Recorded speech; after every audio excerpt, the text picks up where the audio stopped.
నమస్తే టీవీ4 తెలుగు న్యూస్ కు స్వాగతం। బీజేపీ ప్రభుత్వం దళితుల సాధికారత కోసం కేటాయించిన బడ్జెట్ ను పునర్సమీక్షించాలని, ప్రైవేటీకరణ చేసిన ప్రభుత్వ రంగ సంస్థలలో దళితులకు రిజర్వేషన్లు కల్పించాలని కేవీపీఎస్ జిల్లా కార్యదర్శి ఆరూరి కుమార్ డిమాండ్ చేశారు। ఈ సందర్భంగా వారు మాట్లాడుతూ Khila Warangal petrol pump junction లో దళితుల పట్ల కేంద్ర బీజేపీ ప్రభుత్వం అవలంబిస్తున్న తీరుకు నిరసనగా దళిత సంఘాలు కేవీపీఎస్, టీహెచ్పీఎస్, టీపీఎఫ్, బీకేఎంయూ నాయకుల ఆధ్వర్యంలో నిరసన ధర్నా చేపట్టామని తెలిపారు। బీజేపీ ప్రభుత్వం దళితుల సాధికారత కోసం కేటాయించిన బడ్జెట్ ను పునఃసమీక్షించాలని, ప్రైవేటీకరణ చేసిన ప్రభుత్వ రంగ సంస్థలలో దళితులకు రిజర్వేషన్లు కల్పించాలని డిమాండ్ చేశారు।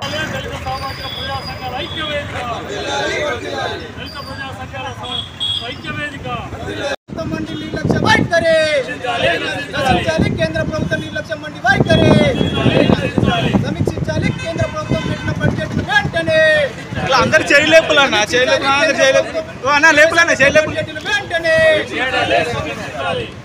ఖాళీ ఉన్న వాళ్ళు చేయలేపులన్నా చేయకాలి।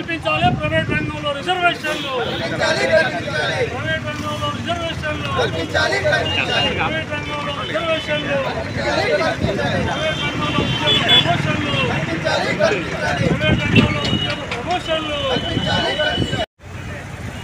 జాతీయ బీజేపీ ఇటీవల కాలంలో ప్రవేశపెట్టినటువంటి బడ్జెట్లో దళితులకు కేటాయించినటువంటి నిధులను పునర్సమీక్షించాలని, గత 10 ఏళ్లుగా బీజేపీ ప్రభుత్వం ప్రవేశపెడుతున్నటువంటి నిధులు దళితుల యొక్క సాధికారత, అభివృద్ధి పక్షాన కేటాయింపులే తప్ప ఎక్కడ ఖర్చు చేసినట్టు లేదు। కనుక ఏదైతే మొత్తం దళితులకు దేశవ్యాప్తంగా 16.2% కేటాయింపులు అయితే కేటాయిస్తున్నారు, కానీ అందులో ఖర్చు చేయడానికి మొత్తంగా 10 ఏళ్లుగా చూస్తే కేవలం 3.2 వరకే ఇక్కడ ఖర్చు చేయడం అనేది జరుగుతోంది। మరి ఈ బీజేపీ దళితుల పట్ల నిర్లక్ష్య వైఖరి వీలనాడుతున్న దానికి ఈ బడ్జెట్ కేటాయింపులు ఖర్చు చేయడాలు అనేవి స్పష్టమవుతూ ఉన్నాయి।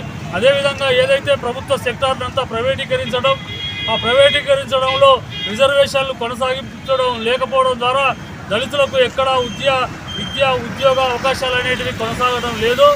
ఇప్పటికే ప్రైవేట్ సంస్థలు ఉద్యోగావకాశాలు రాకుండా చేయడం, అందులో కూడా ప్రైవేట్లలో కూడా ఈ దళితులకు అవకాశాలు ఇవ్వకుండా, ప్రమోషన్లు ఇవ్వకుండా ఇప్పటికే తాత్సారం చేస్తున్న పరిస్థితి దేశవ్యాప్తంగా కొనసాగుతూ ఉంది। ఇప్పటికీ దాదాపు 1,63,000 కోట్ల అని చెప్పేసి కేటాయింపులు అయితే పెడుతున్నారు, కానీ ఖర్చు మాత్రం చేయడం లేదు। కాబట్టి తక్షణమే ఈ దళితుల సాధికారత కావడం కోసం చేస్తున్నటువంటి వాటిని పునర్సమీక్షించి దళితుల అభ్యున్నతి కోసం, అభివృద్ధి కోసం ఈ బడ్జెట్ను పునర్సమీక్షించాలని చెప్పేసి ఈరోజు కేవీపీఎస్, టీహెచ్పీఎస్, డీబీఎఫ్, అదేవిధంగా ఏఐవైఎఫ్, బీకేఎం, ఇంకా అన్ని దళిత ప్రజా సంఘాలన్నీ కలిపి ఈరోజు దేశవ్యాప్తమైనటువంటి నిరసన కార్యక్రమాలకు పిలుపునివ్వడం జరిగింది। ఈ కేంద్ర ప్రభుత్వం తక్షణ స్పందించి సమీక్షించకపోతే ఇది మరో రకమైన దేశవ్యాప్త ఉద్యమంగా మలచడానికి మేమంతా సిద్ధంగా ఉన్నామని చెప్పి తెలియజేస్తున్నాం। నా పేరు ఆరూరి కుమార్, నేను కుల వివక్ష వ్యతిరేక పోరాట సంఘం వరంగల్ జిల్లా ప్రధాన కార్యదర్శి।